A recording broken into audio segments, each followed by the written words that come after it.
Hello friends, welcome to self study guys. मैं हूं आपका दोस्त वंटी चौधरी। चलिए फ्रेंड्स, बात करने वाला हूं आपसे मैथमेटिक्स के प्रैक्टिस सेट के बारे में गाइस, जो कि आपका SSR AA से संबंधित। तो जैसा कि आप जानते हैं गाइस, हम आपके लिए प्रोवाइड कर रहे हैं आजकल जो है SSR AA के प्रैक्टिस सेट। तो गाइज ये सीरीज आपके सामने चल रही है, तो उम्मीद करते हैं आपको पसंद आ रही होगी। तो गाइज अपना फीडबैक जरूर दिया करो कि कैसी लगी आपको वीडियो और कैसे लग रहे हैं आपको प्रैक्टिस सेट। तो गाइज और आपसे कहना चाहूँगा कि एक्स ग्रुप के बारे में बात करूँ तो एक्स ग्रुप के लिए प्रैक्टिस सेट मैं आपको प्रोवाइड कर चुका हूँ पहले ही, और बाकी के जैसे ही एग्जाम नज़दीक होगा तो और भी आपके सामने प्रैक्टिस सेट और प्रीवियस ईयर के क्वेश्चंस ला दिए जाएंगे। तो बने रहिए हमारे साथ। तो इसके लिए आप कर लीजिए चैनल को सब्सक्राइब, और साथ ही गाइज आपसे कहूँगा कि बेल आइकन को क्लिक कर लीजिएगा, जिससे नोटिफिकेशन मिलेगा गाइज आपको सबसे पहले। तो फ्रेंड्स चलिए स्टार्ट करते हैं। यहाँ तक हम आपके लिए करा चुके थे, तो आप कराएंगे आपके सामने 12th के बाद जितने भी क्वेश्चंस रह गए थे। तो फ्रेंड्स आपको पता है कितने क्वेश्चंस रह गए थे। उम्मीद करते हैं आपने क्वेश्चंस को आगे ट्राई भी किया होगा।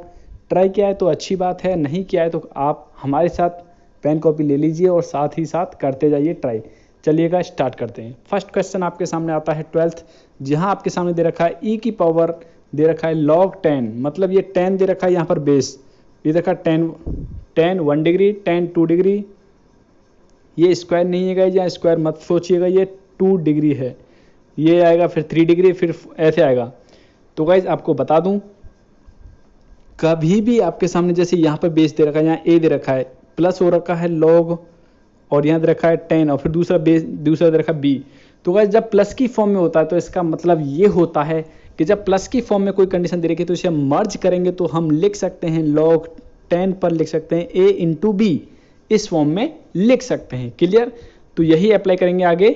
तो गाइज आपको देख लीजिए, ई तो यहाँ पे है, ई हमने रखा हुआ है। तो मैंने आपको क्या बोला था कि जब प्लस में होते हैं तो क्या हो जाए, मल्टीप्लाई की फॉर्म में आ जाएंगे।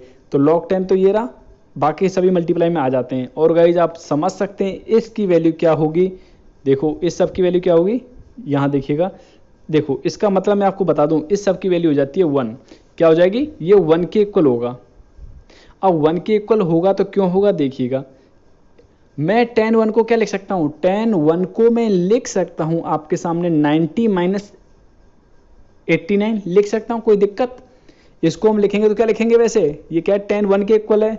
लेकिन आपको ये तो पता ही है कि tan 90 माइनस थीटा, ये थीटा की वैल्यू है, तो क्या होता था cot थीटा, तो cot 89 के इक्वल होता है tan 1।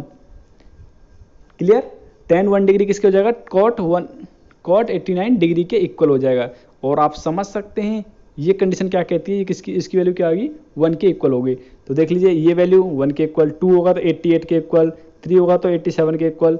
तो सभी आपस में इक्वल हो जाएंगे, मतलब सभी क्या हो जाएंगे, 1 1 बनते जाएंगे। तो मतलब log तो यही रहेगा 10, और यहाँ क्या बन जाएगा 1 इंटू 1 इंटू 1, और लास्ट में गाइस एक बीच में पड़ेगा, एक कंडीशन पड़ेगी क्या, 1045 1045, और 1045 का पेयर नहीं बन रहा गाइस किसी के साथ में। जब 1045 का पेयर नहीं बन रहा है तो आपको इतना तो पता ही है कि 1045 की वैल्यू किसके इक्वल हो सकती है। तो ये होती है गाइस किसके इक्वल होती है, 1 के इक्वल होती है 1045 की वैल्यू। तो 1045 बचेगा केवल, और 1045 की वैल्यू आप जानते हैं किसके इक्वल होती है, 1 के इक्वल होती है। तो ये आ जाएगा log 1। यहाँ देखो क्या आएगा, log 1, और log 1 की वैल्यू क्या हो जाती है, 0। इसकी वैल्यू क्या हो जाएगी, 0। तो e की पावर 0 मतलब 1।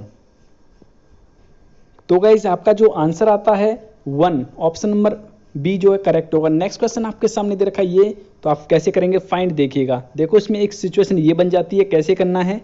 एक तो दे रखा है आपके सामने साइन, तो साइन को आप 10 में कन्वर्ट कर लीजिए, एक तो ये बन जाता है। या फिर आप 10 को कर लीजिए, चेंज कर लीजिए 10 को। तो आपके लिए सबसे बेस्ट तरीका होगा साइन को बदलना। साइन को बदलने से आपके लिए सामने फॉर्मूला बन जाएगा, कौन सा, tan inverse x plus tan inverse y वाला फॉर्मूला। और ये किसके इक्वल होता है, ये होता है गाइस आपका tan इनवर्स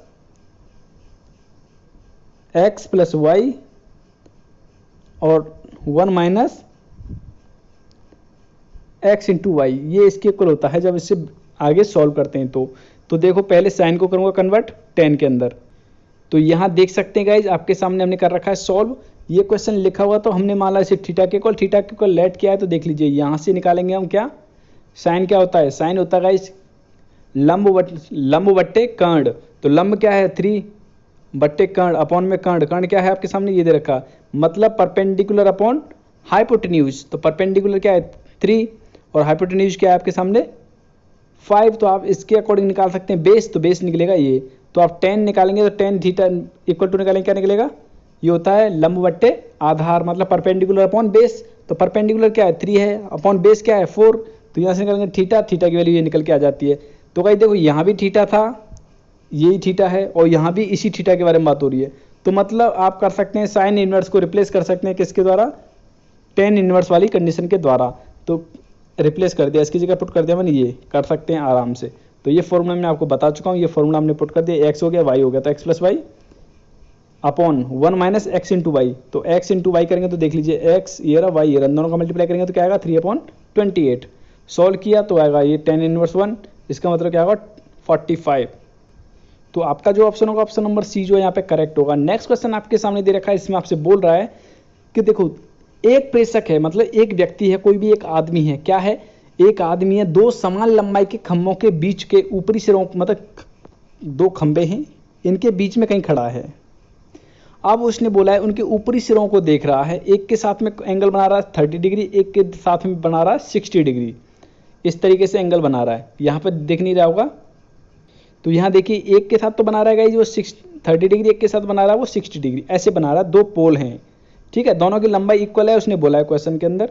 नहीं तो आप एक बार बैक करके देख लीजिएगा, आपको पता चल जाएगा, ठीक है। और उसने बोला जो नज़दीकी पोल है ना, जो नज़दीक है मतलब इस व्यक्ति के नज़दीक है, वो कितनी दूरी पर है आपके सामने, 100 मीटर की दूरी पर है।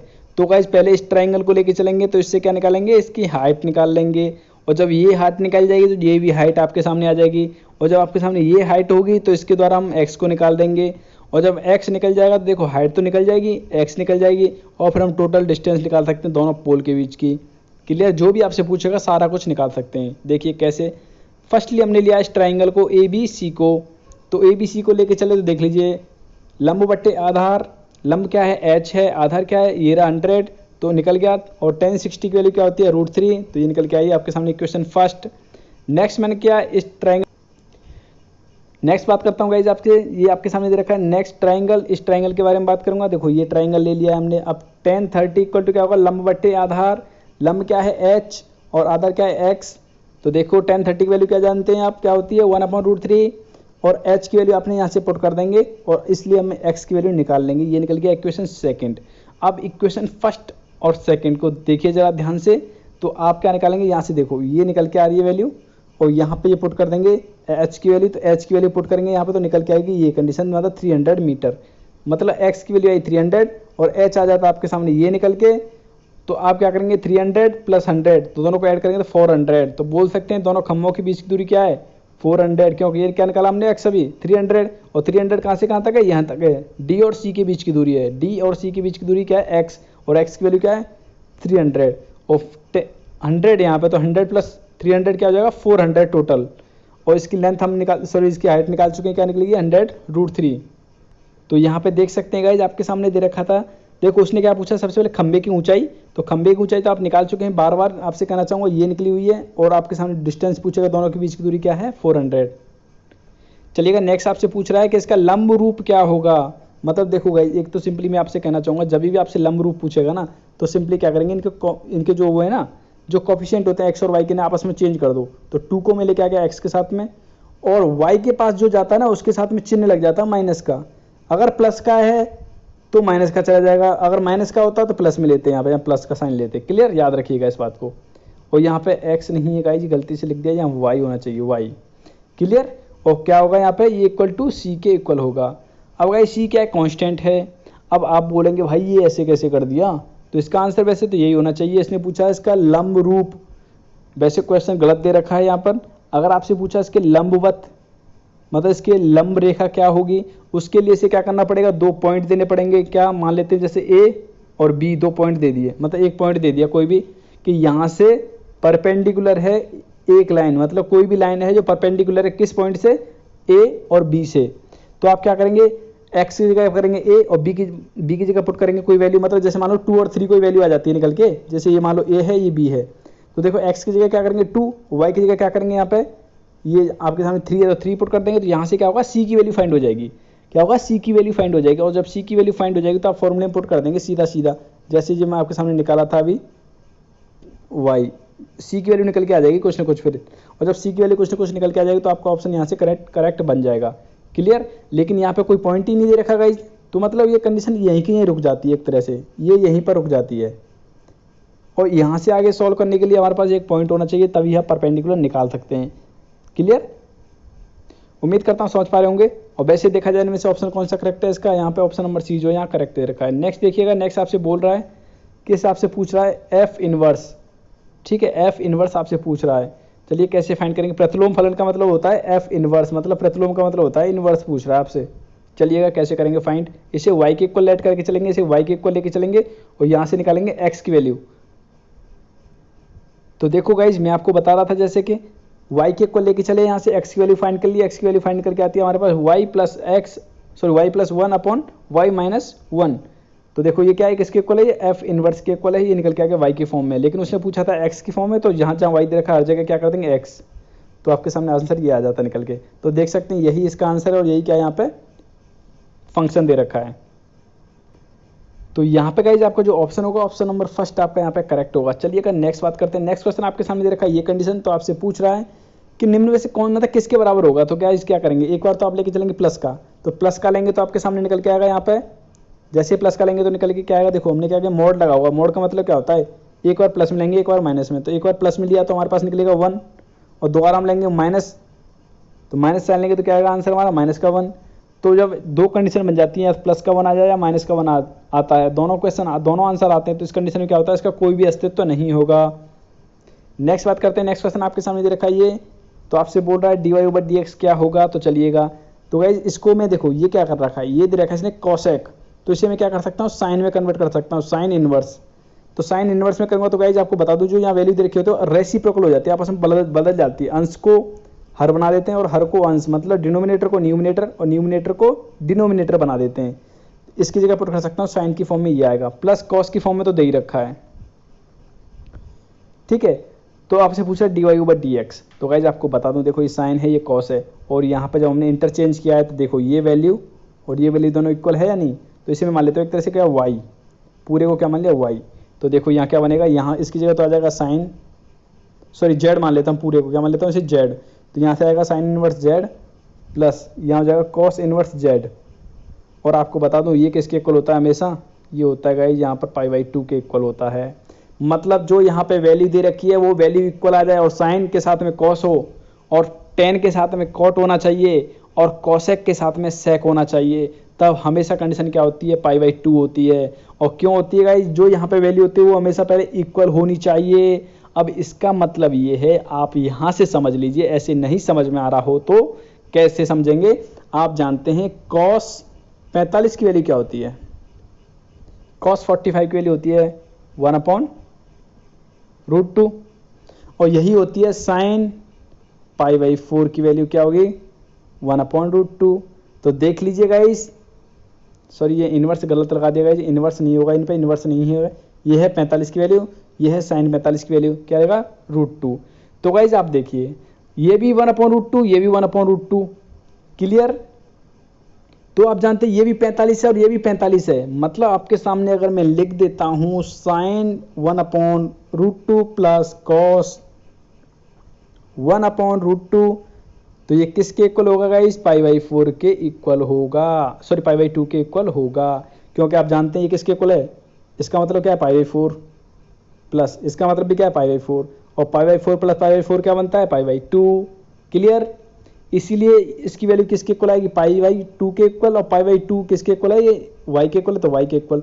अब करूंगा मैं dy ओवर dx, कर लीजिए, तो ये तो कांस्टेंट है गाइस, तो dy ओवर dx करूंगा किसके साथ करूंगा, क्या हवा के साथ करूंगा, यहाँ तो x है ही नहीं, तो क्या बोलेंगे किसके इक्वल होगा, इसका 0।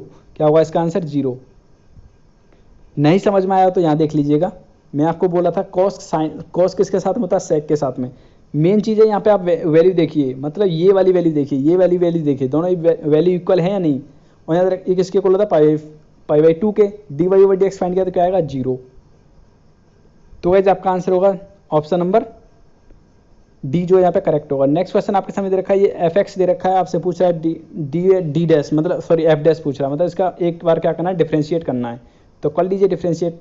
साइन x का क्या होता है, cos x होता है, तो साइन का करेंगे पहले इसे मान लो पहले y, पूरे को क्या मान लो y, इसको क्या मान लेता हूँ y, तो x के रेस्पेक्ट में करना है। चलिए करते हैं। साइन y का क्या हो जाएगा, cos y, डिफ्रेंशिएट। ठीक है, अब करूंगा y का, तो y का क्या हो जाएगा, dy/dx। तो देखो यहां से क्या निकलेगा, cos y। अब देखो y किसके इक्वल ले रखा है हमने, cos के इक्वल ले रखा है। y क्या ले रखा है, cos के इक्वल ले रखा है। और जब y cos के इक्वल ले रखा है गाइस, तो y की जगह क्या करूंगा, cos पुट करूंगा। ठीक है, y की जगह क्या करूंगा, cos पुट करूंगा। अब cos का डिफरेंशिएट करूंगा तो cos का क्या हो जाएगा, साइन हो जाएगा, माइनस का साइन x हो जाएगा। तो देख लीजिए कौन सा ऑप्शन करेक्ट है, माइनस का sine x, cos x। Option number D आपका करेक्ट होना चाहिए, option number D. Next question आपके सामने दे रखा है, आपसे पूछ रहा है के किस मान के लिए समाकलन, ये समाकलन दे रखा है और x is not equal to 0 एक परिमेय फलन है। मतलब क्या है, एक परिमेय फलन है। तो आपसे पूछ रहा है के की वैल्यू, ये क्या है, परिमेय फलन है, जहां पर आपसे बोल रहा है कि x इक्वल टू क्या लेना है, 0 को नहीं लेना है और कुछ भी ले सकते हैं आप। क्लियर।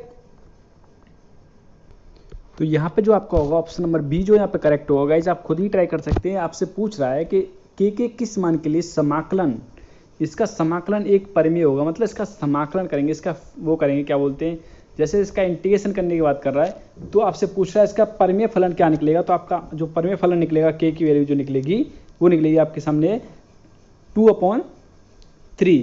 क्लियर, आप इसे सॉल्व करके देखिएगा। क्लियर। चलिए नेक्स्ट क्वेश्चन आपके सामने दे रखा है, तो ये दे रखा है, आपसे बोल रहा है, ये कंडीशन दे रखी है कि इंटीग्रेशन फाइंड करने कह रहा है, और दे रखा है आपके सामने इसका मान क्या निकलेगा, इसके आपसे पूछ रहा है। तो देखिएगा इस क्वेश्चन आपके सामने ये दे रखा है, तो आप इसे क्या करेंगे, इसको बता दूं आपके सामने, sin 2x का क्या फॉर्मूला होता है, 2 sin x into cos x होता है।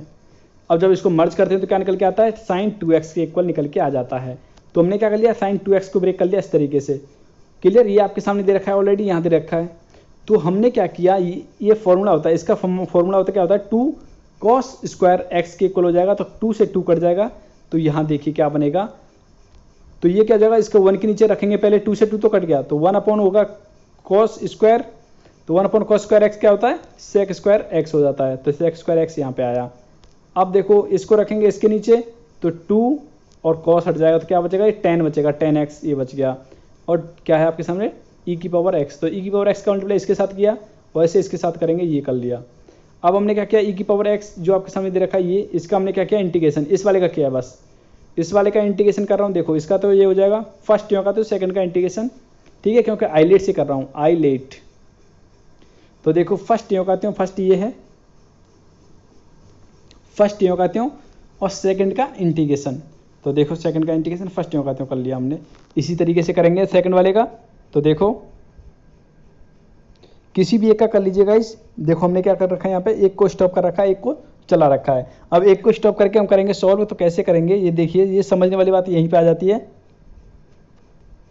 इसे छोड़ दीजिए एक बार, यहाँ तक आइए, इसे छोड़ दीजिए, इसे आप यों कहते रखो। हमने ये यों कहते छोड़ दिया, जब इसको हमने यों कहते छोड़ा है, इसका करता हूँ। देखो इसे क्या मान लिया, सेकंड, इसे मानेंगे फर्स्ट, तो फर्स्ट यों कहते हो, सेकंड का इंटीग्रेशन, इसका इंटीग्रेशन करेंगे तो e की पावर x हो जाएगा, यहाँ हो जाएगा tan x। मतलब फर्स्ट यों कहते हो, फर्स्ट क्या है, tan x यों कहते हो, और e की पावर x का करेंगे इंटीग्रेशन, तो करके क्या आया निकल के, ये निकल के आएगा माइनस। अब देखो tan x का करेंगे हम क्या, डिफ्रेंशिएट, तो क्या हो जाएगा sec स्क्वायर x, और e की पावर x का करेंगे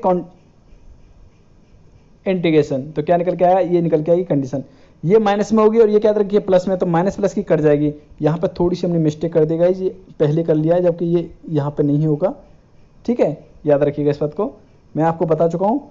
इसको करूँगा मैं, इसे सेकंड मानूंगा, इसे मानूंगा फर्स्ट, तो ऐसे करूँगा, तो हमारे पास बचेगा आंसर, ये निकल के आएगा। ये लाइन मिस्टेक से लिखा हुआ है गाइस, गलत लिखा हुआ है, तो आपका जो आंसर निकलेगा ऑप्शन नंबर सी निकल के आ जाएगा। तो गाइस मुझे पता है, पक्का पता है, जो मैंने यहाँ पर ये क्वेश्चन कर रखा था, यहाँ मैंने आपके सामने सॉल्व करके बता दिया है। फिर भी कुछ लोगों के ये कमेंट आने वाले हैं, मुझे पता, अच्छी तरह से पता है, चाहे खुद को कुछ आए या ना आए, लेकिन कमेंट ऐसे करते हैं जैसे सब कुछ आता है। चलो अच्छी बात है, आता है तो बहुत अच्छी बात है। चलिएगा नेक्स्ट क्वेश्चन आपके सामने दे रखा है, आपसे पूछ रहा है अवकल समीकरण दे रखा है, इसके आपसे डिग्री पूछ रहा है और साथ में पूछ रहा है कोटि। कोटि मतलब ऑर्डर, ऑर्डर मतलब आपसे पूछ रहा है इसका कितनी बार डिफ्रेंशिएट मतलब किया गया है, मैक्सिमम कितनी बार डिफ्रेंशिएट किया गया है, तो 2 टाइम्स। ठीक है, तो देखो डिफ्रेंशिएट कोटि का मतलब क्या हो गया, ऑर्डर का मतलब क्या हो गया, कितनी बार डिफ्रेंशिएट किया हुआ, मैक्सिमम 2 टाइम्स। तो 2 टाइम्स किया हुआ, तो देखो यहाँ भी 2 दे रखा है, यहाँ भी पीछे 2 है, क्योंकि पहले तो डिग्री है, इसके बाद में 2 है, यहाँ भी 2 है, तो ये ऑप्शन तो हट गए दोनों, बचे हुए ये ऑप्शन है। अब आती है नहीं ऑप्शनों में कि इनमें से कौन सा ऑप्शन करेक्ट होगा, क्योंकि यहाँ भी 2 है, यहाँ भी 2 है, तो कोटि तो निकल गई। अब डिग्री की बात करते हैं, तो डिग्री की बात करें मतलब इसकी जो हाईएस्ट पावर होगी ना, ये तो कितनी टाइम्स किया हुआ है, अभी तक तो यहाँ पे ये हुआ। अब बात करें इसकी हाईएस्ट पावर क्या होगी, तो गाइस देखो अगर मैं करता हूँ इधर पावर क्यू, सॉरी 2, इधर करता हूँ स्क्वायर और साथ में इधर भी करूँगा स्क्वायर, तो स्क्वायर से स्क्वायर रूट हट जाएगा, तो यहाँ क्या आ जाएगी इसकी पावर, हाईएस्ट पावर क्या होगी 2, तो बोल सकते हैं ऑप्शन नंबर डी आपका करेक्ट होगा। अब आप बोलेंगे गाइस यहाँ तो 3 भी तो दे रखा है, तो गाइस 3 दे रखा है, 3 यहाँ क्या है स्क्वायर की मतलब इसकी पावर की फॉर्म में है, लेकिन अगर ये अपॉन की फॉर्म में होता तो हम क्या करते, जैसे आपके सामने यहाँ पे होता है इस तरीके से 2/3 होता, तो मैं करता 3 टाइम्स, यहाँ भी क्या करता 3 टाइम्स करता, 3 से 3 हट जाता, तो आपके यहाँ डिग्री क्या बन जाती, फिर आपके सामने डिग्री बनती है यहाँ पर 3, क्लियर। लेकिन यहाँ पे दे क्या रखा है आपके सामने 3/2, मतलब 2 को हटाना नीचे वाले अपॉन वाले को, तो क्या करेगा इसका स्क्वायर करूंगा और साथ ही करना पड़ेगा मुझे इसका स्क्वायर, स्क्वायर की वजह से 2 हट जाएगा, यहाँ पे आ जाएगा स्क्वायर, ठीक है, तो स्क्वायर आ जाएगा, मतलब ऑप्शन नंबर डी जो आपका करेक्ट होगा। नेक्स्ट क्वेश्चन आपके सामने दे रखा है, ये कंडीशन आपसे पूछ रहा है इसकी वैल्यू क्या होगी, तो चलिए कैसे करेंगे। तो यहाँ पे देखिएगा गाइस कैसे करना है, ए दे रखा है और आपके सामने मॉड बी मॉड ए माइनस बी ये दे रखा है, और तो आपसे पूछ रहा है इसकी वैल्यू, तो गाइस आपको बता दूं इसका फॉर्मूला होता है डायरेक्टली ये, यहाँ पे सबकी वैल्यू पुट करेंगे, सबकी वैल्यू पुट कर लीजिए, आपका आंसर निकल के आ जाएगा 5, तो आपका आंसर जो होगा ऑप्शन नंबर सी आपका करेक्ट होगा। नेक्स्ट क्वेश्चन आपके सामने दे रखा है, ताश के 52 पत्तों की गड्डी में से एक पत्ता निकाला जाता है और उसके हुक्म का पत्ता हो या फिर वो बेगम हो, तो प्रायिकता क्या होगी। तो हुक्म के पत्ता कितने होते हैं, 13 होते हैं गाइस, बेगम कितनी होती हैं, देखो 13 के अंदर हुक्म की बेगम तो आ गई, बची हुई बेगम कितनी हो रहे हैं, 3 और होंगी, क्योंकि एक होगी डायमंड वाली, एक होगी आपके सामने हार्ट वाली और एक और होगी आपकी चिड़ी वाली, क्लियर। तो 3 वो हो जाएंगे, और हुक्म वाली क्या है आपके सामने आ चुकी है पहले, 13 के अंदर इंक्लूड है, मतलब 13 के अंदर आ रखी है पहले से, क्योंकि टोटल पत्ते कितने होते हैं, मतलब हर चीज़ का मतलब 4 तरह के ताश होते हैं ना, जिसमें आपके सामने डायमंड होता है, हार्ट होता है, चिड़ी होती है, हुक्म होता है, ये होते हैं आपके सामने। तो आपसे मैं बात ये कर रहा हूँ कि ये 4 तरह के होते हैं, तो हर किसी के अंदर बेगम होती है, चारों में 4 तरह की बेगम हो जाएंगी। तो गए 13 के अंदर तो आ गई एक हुक्म वाली बेगम, जो बची हुई बेगम कितनी है, 3 बची हैं, तो कितने हो गए 16, तो 16/52, इसको सॉल्व करूंगा तो आंसर क्या निकलता है, 4 निकलेगा 13, 4/13 आएगा, इसे काटूंगा 4 से, तो 4/13 ऑप्शन नंबर आपके सामने निकलता है डी।